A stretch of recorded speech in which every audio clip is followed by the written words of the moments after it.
네, 여러분 반갑습니다. 시험스쿨 토플의 류영진 강사입니다. 자, 이번 강의는요, 6월 Reading, Listening 적중 특강입니다. 같이 한번 보도록 할게요.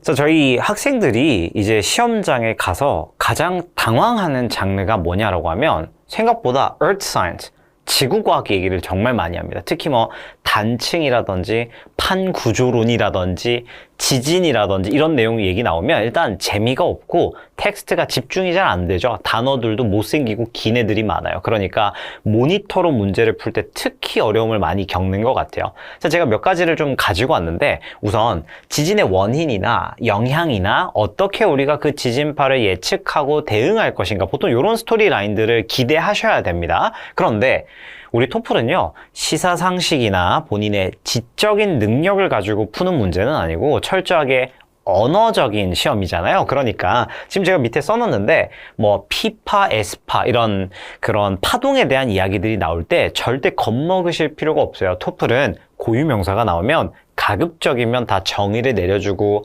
예시도 제공하니까 절대 어렵거나 글의 내용이 잘 들어오지 않는다고 주눅 드실 필요가 없어요. 그래서 보면 The causes of earthquakes 이런 지진들의 원인들을 보면 linked to the movement of tectonic plates. 그렇죠. 판 구조론 맨날 얘기했던 그 판, 그것 때문에 일어나는 거야. 그리고 나서 그 뒤에 보면 the effects of earthquakes vary. 그렇죠. 이런 동사들 알고 계셔야 되겠죠. 따라 다르다 정도로 보시면 됩니다. 그죠? Depending on the magnitude, 어떤 규모라든지 깊이감이라든지 지리적인 위치라든지 이런 것들에 따라 다 다르다 이렇게 얘기를 합니다. 다시 한 번 더 강조드리지만 지진이나 이런 지질학, 지구과학에 대한 이야기가 나오면 오히려 지문이 쉬울 수도 있습니다. 문장의 흐름을 잘 타고 가야겠구나 라고 생각하셨으면 좋겠어요. 자, 단어 몇 개 가지고 올게요. 자, 전조증상 같은 이런 단어들 나오면 이제 처음 보시는 분들이 굉장히 많아요. 일단 프리라고 돼 있으면 미리라고 생각하시면 됩니다. 알겠죠? 자, 그 다음에 그 뒤에 보면 focus도 이제 지구과학 지문에선 집중이라는 의미로 쓰이진 않고요. 어디서 뭐 시작하나 뭐 이런 다 설명해 줄 겁니다. 지문에서 걱정하지 않으셔도 돼요. 자, 축적된이라고 했을 때 accumulated라는 형용사 보시게 될 거고요. 그다음에 단층에 대한 이야기 fault, 규모는 magnitude. 저희 토플 교재들에 보면 이런 지질학에 관련된 내용들 또는 화석 얘기하는 거 많거든요. 저희 빨간색 토플 실전서 꼭 한번 풀어보셨으면 좋겠습니다. 리딩 교재 굉장히 잘 나왔으니까요. 자, 리스닝 한번 이야기해 볼까요? 리스닝 같은 경우에 의외로 시험장 가면 컨버세이션 유형을 더 어려워하시는 분들이 많아요. лек처는 로지컬하게 이야기가 전개되니까 노트 테이킹이 괜찮다 이거예요. 근데 두 사람의 대화 들을 때 있죠. 교수님이랑 학생이랑 hi professor 뭐 하면서 딱 얘기하잖아요. 너무 어려워해.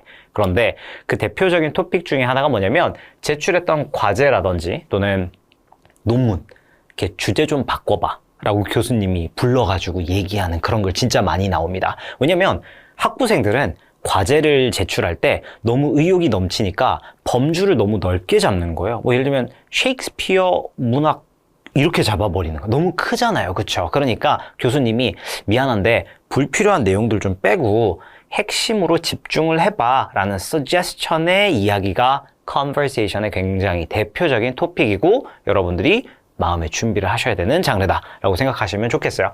자, 보면 내용을 좀 수정해야 되고 그 이유가 뭔지를 설명할 때 학생이 꼭 찡찡댈 겁니다. 아, 교수님 저 요즘 너무 힘들어요. 너무 바빠서 손을 댈 수가 없어요. I'm swamped. 그렇죠? 저 완전 늪지대에 빠졌어요. 또는 I'm overwhelmed. 그렇죠? 나 압도당해버렸어요. 이런 표현 많이 씁니다. 그리고 나서 이제 교수님이 이제 달래주죠. 네가 조금만 신경 써가지고 노력을 하면 you will learn a lot. 너 많이 배우게 될 거야. 그럼 이제 학생이 툭 하고 물어봅니다. 혹시 성적도 올려주시나요? 그럼 이제 교수님이 그건 아니야. 이렇게 단호하게 잘라서 얘기를 하실 겁니다. 자, 여기서 이제 tangential이라는 단어가 나왔는데요. 그냥 쉽게 말하면 핵심에서 약간 벗어난 정도로 보시면 됩니다. 이런 불필요하고 벗어난 material들은요. 미안한데 방해를 해.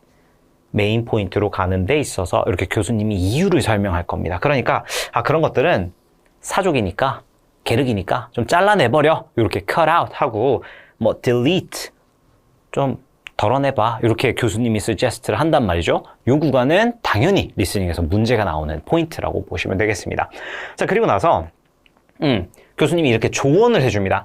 accurately describe what you do.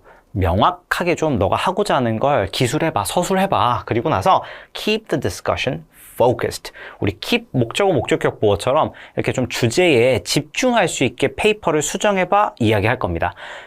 conversation은요, 시그널 싸움입니다. 질문하고 대답하는 과정에서도 문제가 나올 거고요. 학생이 갑자기 but 신호들을 줄 거예요. 그러니까 conversation 문제 풀 때는 너무 내용을 다 받아 적거나 다 이해하려고 하지 말고 앞에 부분을 잘 들으면서 집중하면 필기가 좀 더 효과적으로 답으로 안내를 할 겁니다. 자, 우리 단어 보면요. 우리 뭐 만족하지 마 이런 얘기 할 겁니다. 교수님이 그때 settle이라는 정착하다 관련된 이런 동사들이 같이 혼용돼서 사용이 됩니다. stick to 어디에 집중해. 그러니까 메인 코र्스에 stick to 해. 이렇게 좀 메인 아이디어에 포커스 해봐 라고 할 때 등장하는 표현입니다. 많이 나와요. 자, struggle with. 우리가 struggle 하면 보통 막 고심하다가 아니라 고생하고 뭔가 힘들다 이런 느낌이지만 제가 이 내용을 잘라야 될지 말라야 될지 너무 고민했어요. 그때 struggle with 라는 표현이 나올 겁니다. 자, shoot 같은 경우도 목표로 하다라는 표현. 교수님 입에서 나오는 표현이 될 겁니다. Not so fast. 아직 안 되지. 넘어가지 마. 이런 식으로 교수님이 한번 브레이크를 걸고 본인의 내용을 한 번 더 강조해 줄 때 쓰는 표현이 됩니다. 이런 것들이 나중에 문제 마지막 유형으로 등장하기도 하죠. 사실 리딩 리스닝은요.